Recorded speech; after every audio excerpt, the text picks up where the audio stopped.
আসসালামু আলাইকুম দর্শক মণ্ডলী, সবাইকে স্বাগত জানাচ্ছি আজকের প্রহর সংবাদে। আজকের প্রহর সংবাদ, সাবেক রেলমন্ত্রী নুরুল ইসলাম সুজন 5 দিনের রিমান্ডে।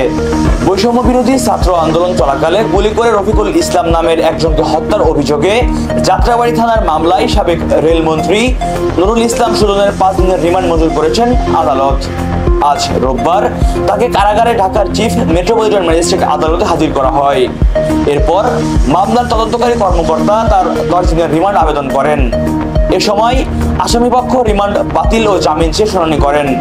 উভয় পক্ষের শুনানি শেষে ঢাকার মেট্রোপলিটন ম্যাজিস্ট্রেট সাদ্দাম হোসেন তার জামিন না মঞ্জুর করে 5 দিনের রিমান্ড মঞ্জুর করেন। প্রতি বছর 31 ডিসেম্বরের মধ্যে সম্পদের হিসাব জমা দিতে হবে সরকারি কর্মকর্তা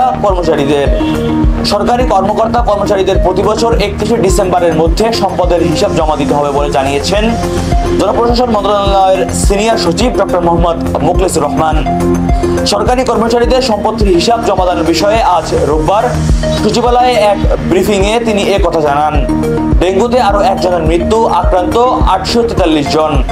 সারা দেশে গত 24 ঘন্টায় এডিস মশাবাহিত ভাইরাস ডেঙ্গুতে আরো একজনের মৃত্যু হয়েছে। একই সময়ে দেশে এ ভাইরাসে আক্রান্ত আরো 843 জন হাসপাতালে ভর্তি হয়েছেন। আজ শনিবার স্বাস্থ্য অধিদপ্তরের হেলথ ইমার্জেন্সি অপারেশন সেন্টার ও কন্ট্রোল রুম থেকে পাঠানো এক সংবাদ বিজ্ঞপ্তিতে এ তথ্য জানানো হয়। গাজীপুরে মহাসড়ক অবরোধ করে শ্রমিকদের বিক্ষোভ। গাজীপুরে হাজিরা বোনাস বাড়ানো সহ বিভিন্ন দাবিতে দুটি কারখানার কর্মবিরতি ও বিক্ষোভ মিছিল করেছে শ্রমিকরা। এ সময় তারা ঢাকা ময়মনসিংহ মহাসড়ক অবরোধ করে।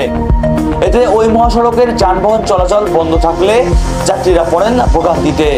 স্থানীয়রা জানায়, রোববার 22 সেপ্টেম্বর সকালে গাজীপুর সদর উপজেলার বাঘের বাজার এলাকার মন্ডল ইন্টিমেটস লিমিটেডের শ্রমিকরা কারখানায় এসে কাজে যোগ না দিয়ে হাজিরা বোনাস বাড়ানোর দাবিতে কর্মবিরতি শুরু করে। পরে তারা ঢাকা ময়মনসিংহ মহাসড়কে অবস্থান নিলে মহাসড়কের এই অংশটি যানজট লেগে যায়। এতে দুর্ভোগে পড়েন যাত্রীরা। পরিস্থিতি নিয়ন্ত্রণে সেনাবাহিনীর সদস্য ও শিল্প পুলিশ কাজ করছে। দর্শক মন্ডলী, আপনারা এতক্ষণ দেখছিলেন আজকের প্রহর সংবাদ। সঙ্গে ছিলাম আমি মহিবুল্লাহ নাহিন। নিত্য নতুন সকল খবর পেতে চোখ রাখুন প্রহর 24 এর পর্দায়। ধন্যবাদ।